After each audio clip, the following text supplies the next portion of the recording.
नमस्कार।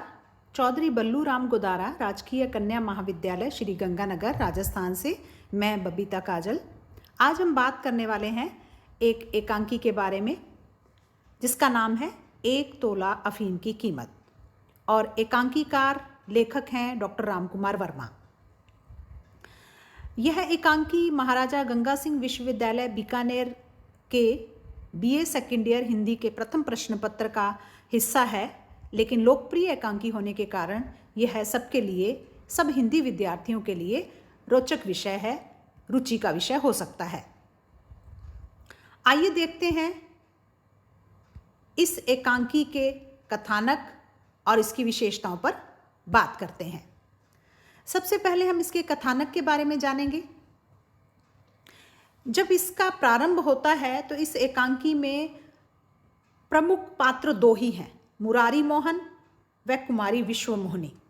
इसके अतिरिक्त रामदीन है जो मुरारी मोहन के पिता सीताराम के यहाँ नौकर है, और जोखू है जो चौकीदार है। तो उन दोनों की भूमिका बिल्कुल गौण है, और प्रमुख पात्र जो है वो मुरारी मोहन व कुमारी विश्वमोहिनी ही है। और कथा प्रारंभ कहाँ से होती है? रामदीन जो नौकर है वह मुरारी के संवाद के माध्यम से कथा का आरंभ होता है। मुरारी रामदीन से बातचीत करने पर पता चलता है कि मुरारी कुछ तनाव में है, और रामदीन से उसके बारे में बात करता है, विवाह के बारे में बात करता है। इस बहाने से, रामदीन और मुरारी के संवाद के बहाने से, एकांकीकार ने जो रामदीन जो है उसको माध्यम बनाया है। पारंपरिक जो हमारे यहाँ विवाह होते हैं उस पारंपरिक विवाह का विश्लेषण भी मानो उसके माध्यम से एकांकीकार जो है वो करते चलते हैं। इस तरह से रामदीन और मुरारी के संवाद के माध्यम से कथा का प्रारंभ होता है, और रामदीन को मुरारी जो है फिर वो भेज देते हैं, उनके घर भेज देते हैं, और फिर एक लंबा संवाद चलता है मुरारी के अंदर। मुरारी अपने आप से बात करते हैं, और विषय क्या है कि मूल विषय यही है कि पिता द्वारा एक अनपढ़ लड़की से विवाह नियत कर दिए जाने के कारण मुरारी आत्महत्या करने की सोचता है। और क्योंकि उसके पिता की अफीम की दुकान है तो उसकी दुकान में जो एक ही गोली अफीम की बची हुई है उसे खाकर वो आत्महत्या करने के लिए वहाँ पर आया है, क्योंकि उसके पिता उसका विवाह उसकी इच्छा के विरुद्ध एक अशिक्षित अनपढ़ लड़की से करना चाहते हैं, और एक शिक्षित युवा होने के कारण यह मुरारी को स्वीकार्य नहीं है। कथा आगे बढ़ती है। मुरारी का मानसिक द्वंद्व जारी है। वह बहुत सी बातें सोचता है अपने विवाह को लेकर, सामाजिक जो स्थितियां हैं उसको लेकर, अपने आप से बातचीत करता है, और इस बातचीत में वो एक बहुत ही उल्लेखनीय बात कहता है, और बहुत लंबा सा ये जो है संवाद है, या स्वयं से वो बातचीत करता है मुरारी। तो वो कहता है कि it is better to kill oneself to kill one's soul, अर्थात आत्महनन की अपेक्षा आत्महत्या अच्छी है। कुल मिलाकर इसके माध्यम से एकांकी का निचोड़ निकाला जा सकता है कि लेखक ये बताना चाहता है कि युवा क्या अनुभूत करता है। युवा इस एकांकी के माध्यम से यह अनुभूत करता है कि मेरी आत्मा की हत्या कर दी जाए, मेरी आत्महनन कर दिया जाए, और इससे अच्छा है कि मैं आत्महत्या कर लूँ, क्योंकि अगर बचा हुआ जीवन मुझे मन मारकर अपनी आत्मा को रौंद कर जीवन व्यतीत करना पड़ेगा, तो इससे अच्छा है कि मैं अपने जीवन का अंत अभी कर लूँ।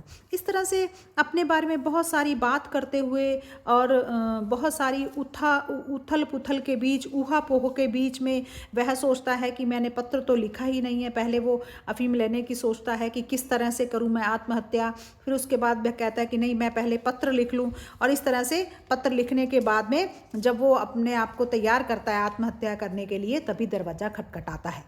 दरवाजे पर जो खटखटाहट होती है वह विश्वमोहिनी की है। मुरारी उठकर दरवाज़ा खोलता है तो उसे सामने एक सुंदर युवती खड़ी हुई दिखाई देती है। वो भी कुछ उसी अवस्था में है, और जो युवती है वो भी उसी अवस्था में है और वह बड़ी अस्त व्यस्त अवस्था में अफीम की मांग के साथ विश्वमोहिनी का वहाँ पर प्रवेश होता है। वह युवती विश्वमोहिनी है और वह भी अफीम की मांग कर रही है और वह बहाना क्या लगाती है कि उसकी जो दादी है उसकी तबीयत अच्छी नहीं है और उनके स्वास्थ्य, अगर अफीम वो उनको थोड़ी सी दे दी जाएगी तो उनका स्वास्थ्य जो है वो ठीक हो जाएगा। इस तरह से वह भी अफीम की मांग करती है। तो कुल मिलाकर वह भी पिता की मजबूरी के कारण आत्महत्या करना चाहती है और अफीम मांगने दुकान तक आती है।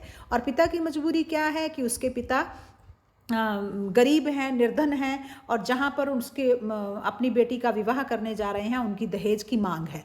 उनकी दहेज की मांग पूरी नहीं हो सकती है और कर्जा लेकर उसके पिता अपनी बेटी का विवाह करना चाहते हैं। तो वो शिक्षित युवती जो है वो अपने पिता की इस विवशता को समझती है और उसके लिए कतई तैयार नहीं होती है और वो सोचती है कि अगर मैं आत्महत्या कर लूँगी तो मेरे पिता को कर्जा नहीं उठाना पड़ेगा और वो एक बहुत बड़े संकट से बच जाएंगे। इस तरह से कथा आगे बढ़ती है और फिर जब वह अपनी दादी का नाम लेकर इस तरह से झूठ बोलती है और बहुत सारे प्रश्न करता है मुरारी जब उससे, तो मुरारी ये समझ लेता है कि यह झूठ बोल रही है और फिर वो क्या करता है, उसको वह एक अफीम के स्थान पर हरड़ की गोली दे देता है।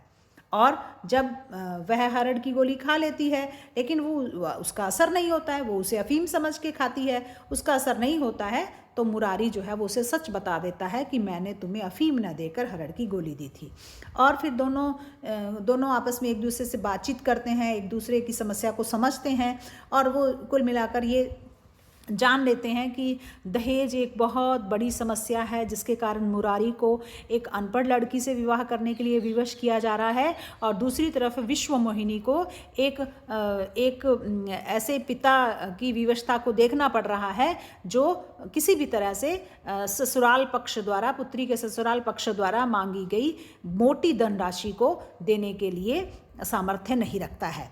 तो दोनों एक दूसरे को पसंद करने लगते हैं और एक दूसरे से विवाह की संभावना देखते हैं और इस तरह से वहाँ पर जो 1 तोला अफीम जो विश्वमोहिनी लेना चाहती है वो उसकी कीमत पूछती है, तो वो कीमत मुरारी मोहन यही बताता है कि हाँ, ये मुझे कीमत मिल चुकी है कि मैंने विवाह के लिए एक लड़की को पसंद कर लिया है। इस तरह से यहाँ पर आकर एकांकी समाप्त होती है।